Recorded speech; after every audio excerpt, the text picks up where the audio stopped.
Oi, gente! Bom dia, boa tarde, boa noite. Bem-vindos ao Quinta de Luz nas plataformas digitais. Eu sou Júlia, trabalhadora da casa, mais uma dos tantos e tantos trabalhadores que constroem essa casa de amor, de caridade, de esperança. Estou muito feliz em estar aqui mais uma vez com vocês, conversando um pouquinho. Nesse período, nesse tempo tão diferente que a gente está vivendo, vamos conversar um pouco sobre o tempo? Conversar um pouco sobre as manifestações da nossa humanidade no tempo. Conversar um pouco sobre como o tempo nos atravessa, sobre o que podemos, a partir da doutrina espírita, construir e entender a respeito dessa nossa passagem na vida encarnados, entender ou pelo menos refletir sobre o que a gente tem feito, o que é que a gente está construindo, o que é que a gente está fazendo do nosso tempo aqui. O tempo é um tema que perpassa, atravessa as mentes, as filosofias, as teorias da humanidade desde muito longe. Muita gente já tentou conceituar e entender, e os conceitos e as interpretações são as mais diversas. Santo Agostinho, nas suas Confissões, ele diz o seguinte: o que é então o tempo? Se ninguém me perguntar, eu sei. Se eu quiser explicar a quem me fez a pergunta, já não sei. E é muito isso, né? Como é que a gente explica o que é o tempo? Talvez seja algo que não precise de explicação, mas com certeza é algo que precisa de experiência. O tempo muitas vezes é interpretado como uma fantasia, uma ficção, uma ilusão. Talvez, para que o tempo possa existir, ele precise da experiência do processo de estar vivo, da experiência do lançar-se nessa continuidade, nesse vir a ser, nesse porvir. Pensar no tempo leva a gente a pensar no passado, nas memórias, mas de muito vale a nós também pensar no tempo como futuro. Não aquele futuro lá tão distante, a realidade do paraíso, que muitas vezes as posturas religiosas dogmáticas levaram a gente a se fixar. Mas o tempo do aqui e do agora e o tempo do futuro que se revela a partir dos nossos planos, dos nossos sonhos, dos nossos desejos e principalmente das nossas escolhas e das nossas ações. A gente vive hoje num tempo, essa palavra vai aparecer muito, hein, gente? Estou falando até sem querer. A gente vive hoje numa realidade em que a gente é muito cobrado, em que a gente é muito exigido com relação à produtividade, com relação a o que a gente está construindo de valor efetivo. Tudo isso numa lógica muito materialista, amparada numa história de desenvolvimento que nos fez acreditar que tinha que ser assim.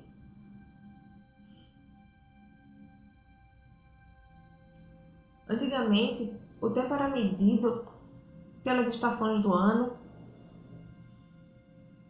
pela duração do dia.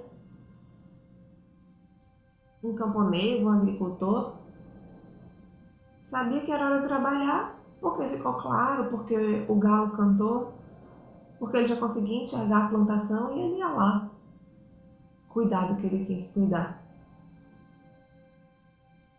Depois, o dia ia adormecendo e era hora de voltar para casa. O tempo era enxergado, era visto como uma possibilidade de realização seja ela qual fosse. Realização do momento de estar em família, realização da construção de uma atividade comunitária, realização pela graça do plantio e da colheita. Hoje, em tantos momentos, a gente se pega capturado pela ideia do tempo como obrigação em produzir. E tantas vezes a gente nem se preocupa com a qualidade do produto ou a troco de que aquele produto foi desenvolvido. A gente esquece de olhar quantos sacrifícios foram feitos, sacrifícios de coisas que não voltam atrás, sacrifício de vidas, sacrifício de histórias, de vínculos. Será que isso vale a pena? Será que esse tem sido um bom caminho?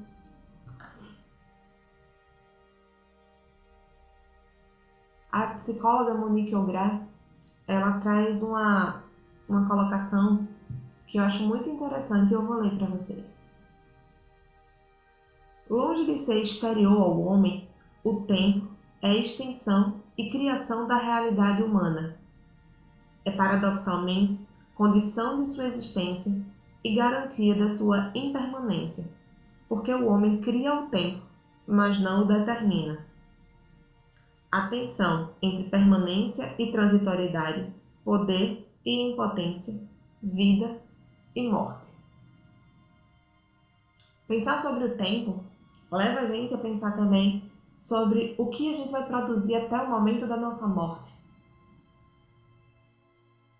O que é que a gente vai deixar de legado? O que é que eu construí até aqui? E a gente entra nessa loucura de querer ser imortal, no sentido de querer deixar sempre um produto material, uma marca, sermos lembrados pelo que fizemos. E tantas vezes esquecemos que poderíamos ser lembrados pelo que somos hoje e que seremos sempre, nos corações de quem amamos, de quem nos amou, nos corações que tocamos. E aí eu vou trazer para vocês agora uma leitura do Evangelho segundo o Espiritismo. Está no capítulo 25. Busquem e vocês encontrarão. No trecho Observem os pássaros do céu. Eu vou ler a segunda parte da interpretação, em que fala o seguinte: a terra produzirá o suficiente para alimentar a todos os seus habitantes, quando os homens souberem administrar os bens que ela fornece, segundo as leis da justiça, da caridade e do amor ao próximo. Quando a fraternidade reinar entre os diversos povos, assim como reina entre as províncias de um mesmo império, o que sobrar em um país suprirá a insuficiência momentânea de outro, e cada um terá o necessário. O rico será como aquele homem que possui uma grande quantidade de sementes. Se plantá-las, elas produzirão 100 vezes mais para ele e para os outros.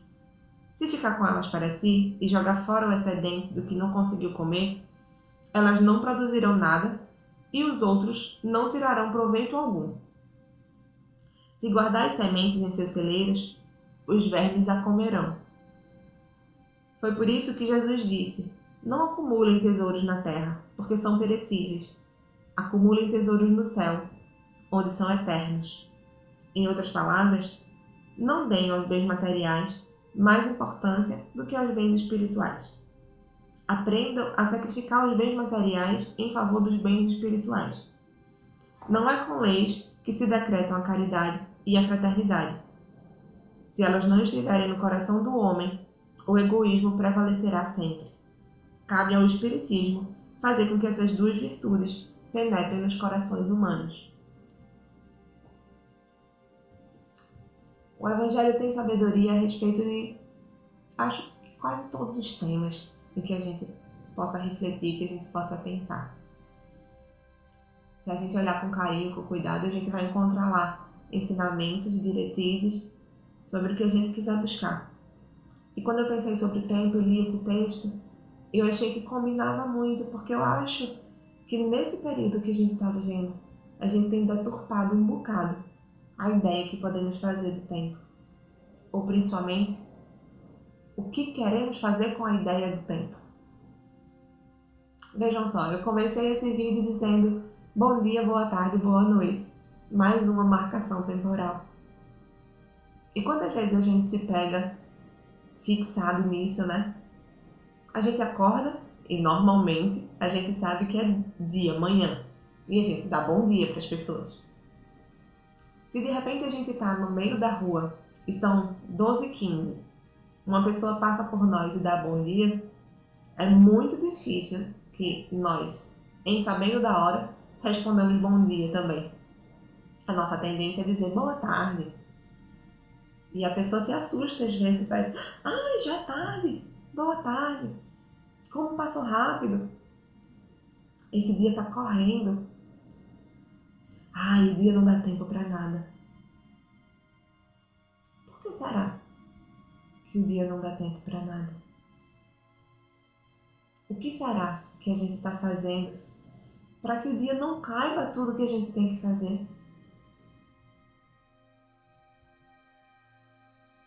As necessidades humanas, as necessidades básicas, não são tão diferentes das de tempos atrás.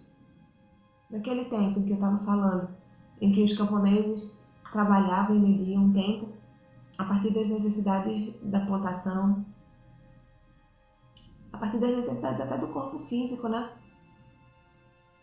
E que chega a determinado momento, a gente está exaurido, a gente está cansado e a gente precisa do repouso. Eu tinha falado do repouso mais pra frente um pouquinho. Vocês sabiam, e essa curiosidade eu vi no livro de um historiador daqui de Recife, chamado Rodrigo Bioni. Ele tem um livro em que tem um capítulo falando só sobre o tempo. Quando eu fui fazer esse vídeo, eu li bastante lá. E uma curiosidade muito interessante é que o ponteiro dos minutos no relógio só foi inventado em 1577. Olha só, até 1577, a marcação do minuto era meio que dispensável, não era importante. A gente não tinha tanto apego a essas minúcias. Hoje em dia a gente sabe marcar tudo, um milésimo do milésimo do milésimo do segundo. E a gente interpreta como importante e tem sido importantíssimo para muita coisa. Mas será que no fundo isso provoca tanta transformação na nossa vida? Ou será que somos nós que estamos invertendo a ordem das coisas? Tem um escritor argentino chamado Júlio Cortázar e um texto dele eu acho que chama A História das Invenções. Ele fala um pouco sobre isso, é bem engraçado, porque conta a história de executivos voando num avião supersônico, acho que de Nova York até Paris.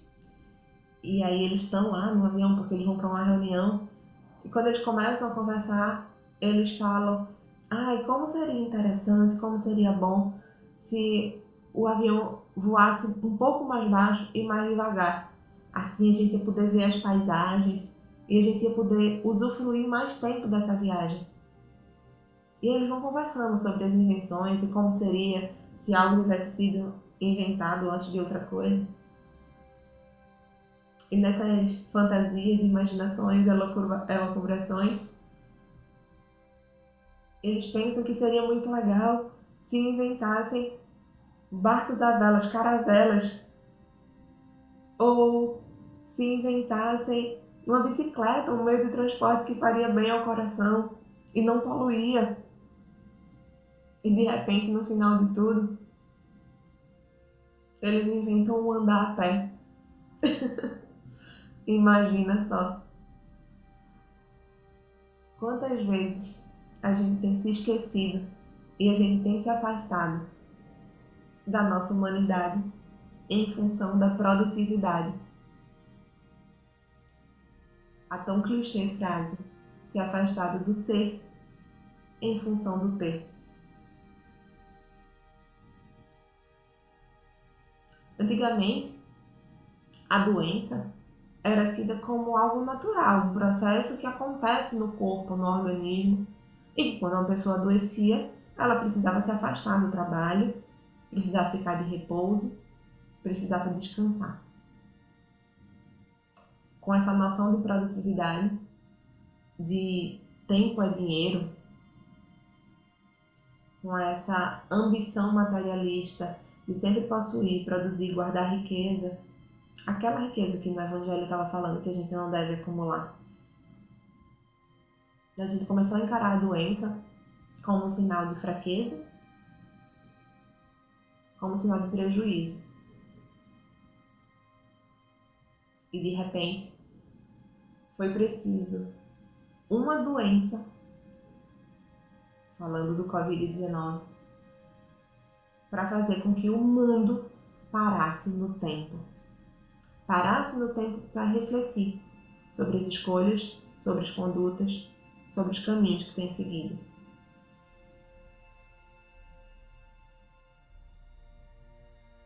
O que é que a gente tem feito com o tempo que nos é dado?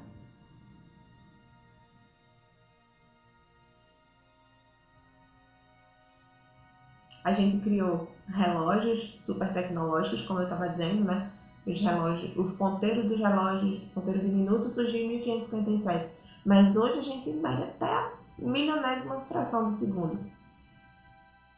Um nadador nas Olimpíadas ganha do outro com uma prova que a gente não consegue nem ver a diferença, mas o relógio marca. A gente sabe marcar o tempo como nunca, mas também a gente tem dificuldade em usufruir do tempo como nunca. A infância, o período em que as crianças, em que as pessoas deveriam usufruir da mais plena liberdade do ser, de experimentar as possibilidades que existirem para crescer com saúde emocional, para virarem adultos, inclusive produtivos, né? Mas para virarem adultos criativos, acolhedores, transformadores. Essa infância, que deveria ser de experimentação, de descanso, de descoberta, de aventura, tem sido tantas vezes utilizada para construir currículo. Então as crianças fazem milhões de atividades curriculares, porque precisam produzir, porque precisam saber mais, porque precisam saber mais do que a outra. A competitividade regendo a vida.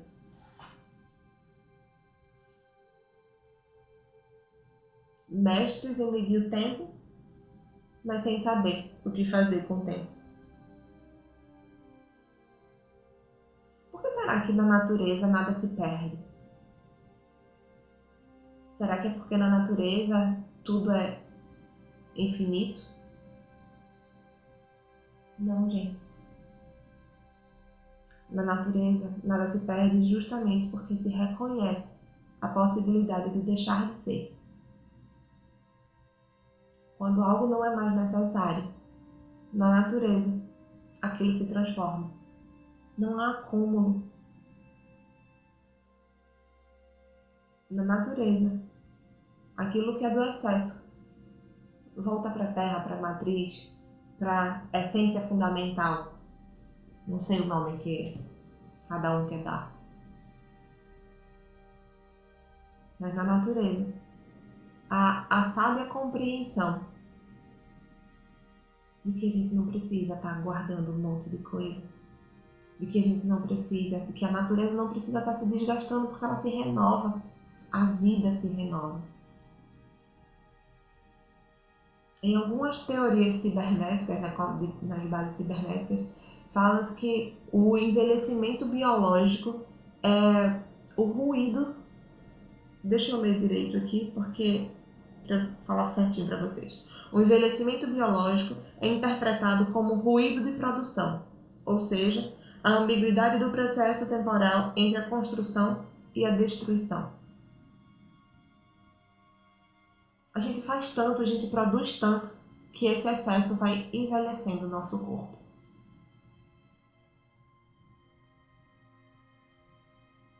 O que seria o câncer, de repente, se não também isso, né? O corpo produzindo em excesso, multiplicando. A gente está nessa cultura de se exigir demais. E aí a gente escorrega. É óbvio que a interpretação não é simplista assim. A gente não pode ser reducionista. Mas a gente pode sim aproveitar essa experiência que nós estamos tendo agora para crescer o máximo possível,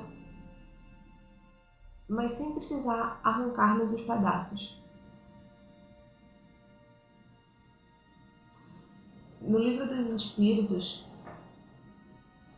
a pergunta 987 fala o seguinte: o que acontece com o homem que, embora não fazendo mal, também não faz nada para se afastar da influência das coisas materiais?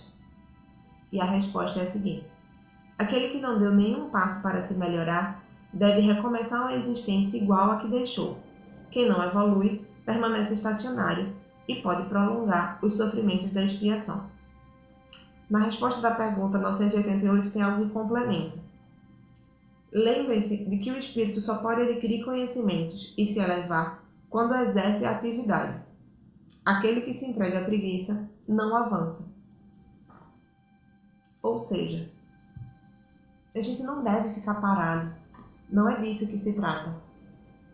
Não é de ficar estacionário, mas é de respeitar que o caminho da evolução não é também sair acumulando um bocado de coisa, gastando o nosso tempo. O que a gente precisa fazer é usar o nosso tempo. Usar o nosso tempo a nosso favor, para contagiar corações, mentes, construir vínculos, contagiar com alegria, esperança. Porque Deus é amor, Deus é bondade, Deus é justiça. E tudo isso está amparado na nossa ideia de construção de felicidade. A gente já falou em outros momentos, não a felicidade ideal, mas esse processo de irmos nos felicitando, né? Nos alegrando com a dádiva que é estarmos vivos para evoluirmos, para que a gente possa crescer a cada dia, para que a gente possa se reconhecer no olhar das pessoas que estão à nossa volta e entender que cada um está dando o melhor possível. Que a gente tente não cair nessa ideia de que eu preciso vestir a camisa da minha empresa. E que ao vestir a camisa da empresa, a gente esconda as feridas do nosso corpo, da nossa alma. A gente pode sim vestir a camisa da empresa quando aquilo ali está alimentando o nosso crescimento. E aí juntos, sim, você produz, sua empresa cresce e é bom para todo mundo. Mas a gente precisa lembrar que para um acordo ser bom, precisa ser bom para as duas partes. O tempo não para, mas isso também é uma oportunidade para a gente entender que ele está sempre se reinventando e sempre dando a gente a chance de nos reinventarmos. O tempo continua porque ele não desiste. É como um coração que continua sempre batendo, batendo, batendo. Até a hora do nosso desencarne. O tempo está aí para ser vivido, para ser experimentado, para ser apreciado. A vida está aí para ser usufruída. Na chamada desse vídeo, eu falei uma frase de Rubem Alves em que ele pergunta qual é a mágica que faz com que os ipês saibam quando é hora de florescer, de deixar as folhas irem e aí as flores virem. E depois de deixar as flores caírem. É essa mágica que rege o mundo, que rege o universo. E o tempo é só mais uma manifestação dessas mágicas. E a gente não precisa estar tentando controlá-lo. Quem sabe, se a gente interpretar a vida como um fruto dessas árvores, essas árvores que estão plantadas no tempo, e a gente pode colher esse fruto e experimentar, se alimentar de vida, saborear a vida, saborear esse fruto, né, gente? Vocês já escutaram a expressão carpe diem, provavelmente, e que a gente interpreta ela como aproveite o dia. Mas a interpretação literal seria colha o dia. Veja só. Então que a gente aproveite a chance que a gente está tendo para colher os dias que nos estão sendo oferecidos. E que nesse tempo de Covid, em que a gente ainda está em restrição de contato social, que os que são ansiosos aproveitem para serenar. Que os que já são serenos aproveitem para expandir essa condição e, quem sabe, ajudar outros a entrarem nesse mar de serenidade. Que os que estão muito atarefados reorganizem suas prioridades. Que os que estão descansados demais possam buscar algo de útil para si e para a comunidade. E sentir lá no coração como é fazer parte de uma equipe, de um conjunto de trabalho, de uma obra maior. Respeitem os seus próprios tempos, cuidem do que são as suas prioridades, amem, não se preocupem em acumular um monte de coisa que depois talvez nem tenhamos tempo para aproveitar. Vamos cuidar de aproveitar o que a gente tem nesse tempo. Trabalhar, descansar, usufruir. Trabalhar de novo, descansar de novo, usufruir de novo, porque a vida é cíclica. Mas cada vez que um novo ciclo se abre, tantas são as possibilidades de renovação. Tantas são as possibilidades de reflexão, de crescimento. Porque aí a gente recomeça de onde a gente parou. Mas quando a gente caminha, o nosso recomeço já é um pouquinho mais para frente. E aí a gente tem um monte de novas aventuras para viver. Que cada um fique bem, que cada um se cuide, cuide dos seus, e que a gente possa se encontrar em breve, nesse tempo que compartilhamos. É isso que eu tinha para oferecer a vocês hoje. Até a próxima, pessoal!